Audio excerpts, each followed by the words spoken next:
ओम नमो भगवते वासुदेवाय। बोलो लक्ष्मीपति नारायण की जय हो। आषाढ़ माह के 8वें अध्याय में आज अपने सुनेंगे भगवान श्री हरि विष्णु और महर्षि नारद की एक पौराणिक कथा। तो आप सभी से मेरा कहना है कि इस कथा को श्रद्धा भाव से पूरा सुने और इस चैनल को सब्सक्राइब करते हुए इस वीडियो को ज्यादा से ज्यादा शेयर करें। बोलो लक्ष्मीपति नारायण की जय हो। नारद जी का जन्म एक आश्रम में हुआ था। उनकी माता उसी आश्रम की सेविका थी। नारद जी का बचपन ऋषि कुमारों के साथ खेल कूद में बीता था। ऋषि महर्षियों के साथ ने उसके मन में छुपी हुई आध्यात्मिक ज्ञान को जागृत किया और वो योग के रास्ते पर चल पड़े। अपनी तपस्या के बल पर उन्होंने रिद्धि सिद्धियों की प्राप्ति की और वो सदा के लिए अमर हो गए। तो नारद जी को इस बात का अभिमान हो गया कि उनसे बढ़कर पृथ्वी पर और कोई दूसरा विष्णु भक्त नहीं है। उनका व्यवहार भी इस भावना से प्रेरित होकर कुछ बदलने लगा। वे भगवान के गुणों का गान करने के साथ साथ अपने सेवा कार्यों का वर्णन भी हर जगह करने लगे। तो एक दिन नारद जी और भगवान विष्णु साथ साथ वन में जा रहे थे कि अचानक विष्णु जी एक वृक्ष के नीचे बैठ गए और कहने लगे कि नारद, हमें तो प्यास लगी है, तुम जाओ कहीं से पानी तलाश कर लाओ।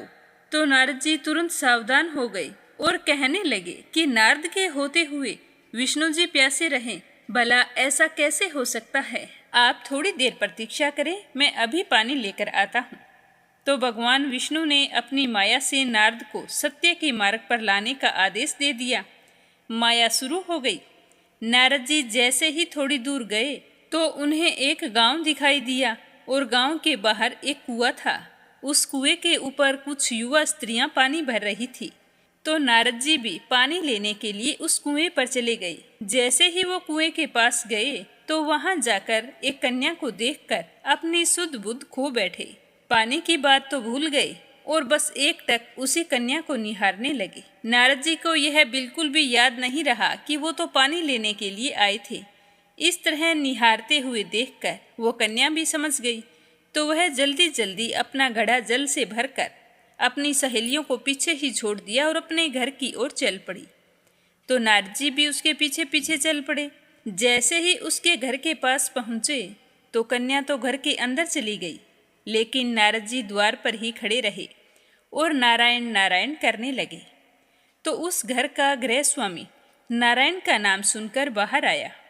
तो उसने बाहर आते ही नारद जी को तुरंत पहचान लिया और पूरे आदर सत्कार के साथ नारद जी को घर के अंदर ले गया। उनके हाथ पैर धुलवाकर साफ आसन पर बैठाया और उनकी खूब सेवा सत्कार की और फिर कहा कि नारद जी, आपकी और क्या सेवा करें। तो गृह स्वामी की यह बात सुनकर नारद जी बोले कि आपके घर में जो कन्या जल का घड़ा लेकर अभी अभी आई है, मैं उससे विवाह करना चाहता हूँ। तो वह गृह स्वामी एकदम से चकित रह गया, लेकिन उसे प्रसन्नता भी हुई कि मेरी कन्या का विवाह एक ऐसे महान योगी तथा संत के साथ होगा। तो उसने राजी राजी स्वीकृति दे दी और नारद जी को अपने घर पर ही रख लिया। 2-4 दिन बाद में शुभ मुहूर्त देखकर अपनी बेटी का विवाह नारद जी के साथ कर दिया। उसके बाद गांव में ही उन्हें एक धरती का टुकड़ा दे दिया ताकि उस पर खेती करके वो दोनों अपना पेट पाल सके। तो नारद जी तो हमेशा अपनी पत्नी के ही ध्यान में लगे रहते। अपनी वीणा तो उतारकर एक खूंटी पर टांग दी। वे अपनी पत्नी के आगे नारायण को भूल गए थे। उस वीणा का उन्हें कभी भी ध्यान नहीं आता था। वो दिन भर खेती में लगे रहते। नारद जी की गृहस्थी भी बढ़ती गई। 3-4 लड़के लड़कियां हो गई। अब तो नारद जी को एक क्षण की भी फुर्सत नहीं थी। वे हर समय अपने बच्चों के पालन पोषण के लिए खेती में काम करते रहते। ऐसा करते करते कई साल बीत गए। एक समय उस गांव में बहुत ही तेज बारिश शुरू हो गई। तो कई दिनों तक उस बारिश ने बंद होने का नाम नहीं लिया। बादलों की गरज और बिजली की कड़क ने सबके हृदय में भय उत्पन्न कर दिया। इस मूसलाधार बारिश ने गांव में बाढ़ की स्थिति पैदा कर दी। किनारे तोड़कर नदी उफन पड़ी। चारों ओर पानी ही पानी हो गया। कच्चे पक्के सारे मकान ढहने लगे। घर का सारा सामान बह गया। पशु भी डूब गए। कई लोग भी उसमें डूब डूब कर मर गए। पूरे गांव में त्राही त्राही मच गई।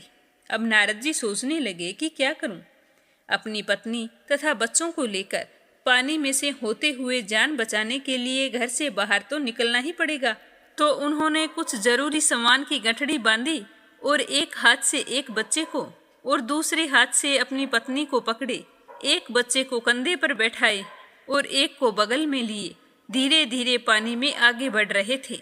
पानी का बहाव अत्यंत तेज था। उस पानी में पता भी नहीं चल रहा था कि रास्ता किधर जा रहा है और ना कोई खड्डे का पता चल रहा था। नारद जी धीरे धीरे चल रहे थे तो अचानक से नारद जी ने ठोकर खाई और जो बगल में गठरी थी वो निकलकर पानी में बह गई। अब गठरी तो आंखों के सामने बह रही थी। अब पकड़े तो पकड़े कैसे? दोनों हाथ तो पकड़े हुए थे, एक हाथ से बच्चा और दूसरे हाथ से पत्नी।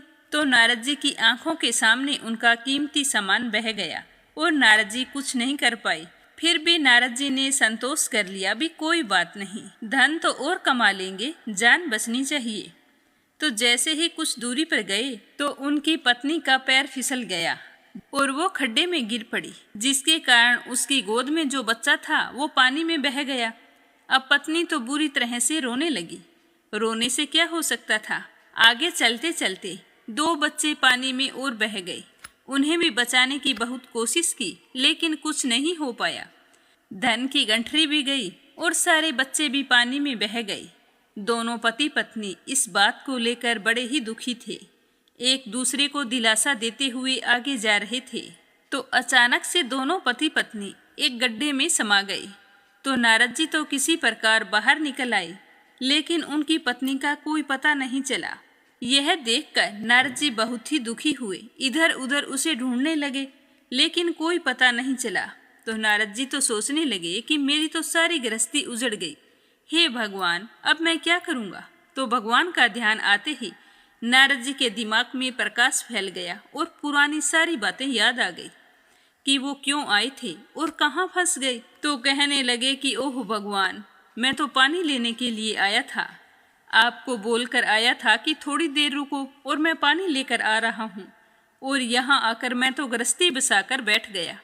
वर्षों बीत गए हैं, गृहस्थी को बसाया और फिर वो नष्ट हो गई। अब क्या पता भगवान आप मेरी प्रतीक्षा कर रहे होंगे। यह सोचकर नारद जी दौड़ते हुए उसी वृक्ष के पास आए तो आकर देखा कि विष्णु जी तो वहीं पर बैठे हैं और मंद मंद मुस्कुरा रहे हैं। तो यह देखकर नारद जी को बड़ा ही पछतावा हुआ और शर्माते हुए उन्होंने भगवान श्री हरि के चरण पकड़ लिए और आंसू बहाने लगे। उनके मुंह से एक भी बोल फूट नहीं रहा था। तो भगवान ने मुस्कुराते हुए कहा कि तुम अभी तो गए थे और अभी आ गए, पानी नहीं लेकर आए, क्या बात है। तो नारद जी की समझ में तो कुछ नहीं आ रहा था। नारद जी तो सोच रहे थे कि वर्षों बीत गए, फिर भी भगवान ऐसा क्यों कह रहे हैं। तभी अचानक से उनकी समझ में आया कि यह तो सब भगवान की माया थी जो मेरे अभिमान को चूर चूर करने के लिए पैदा हुई थी। तो नारद जी भगवान श्री हरि विष्णु से माफी मांगने लगे। तो भगवान ने मुस्कुराते हुए कहा कि नारद, किसी को किसी भी चीज का अभिमान या अहंकार नहीं रखना चाहिए। फिर दोनों बैकुंठ लोक की ओर चल पड़े। तो आज का अध्याय आपको कैसा लगा कमेंट करके जरूर बताना। इस अध्याय को पूरा सुनने के लिए आप सभी का बहुत बहुत धन्यवाद।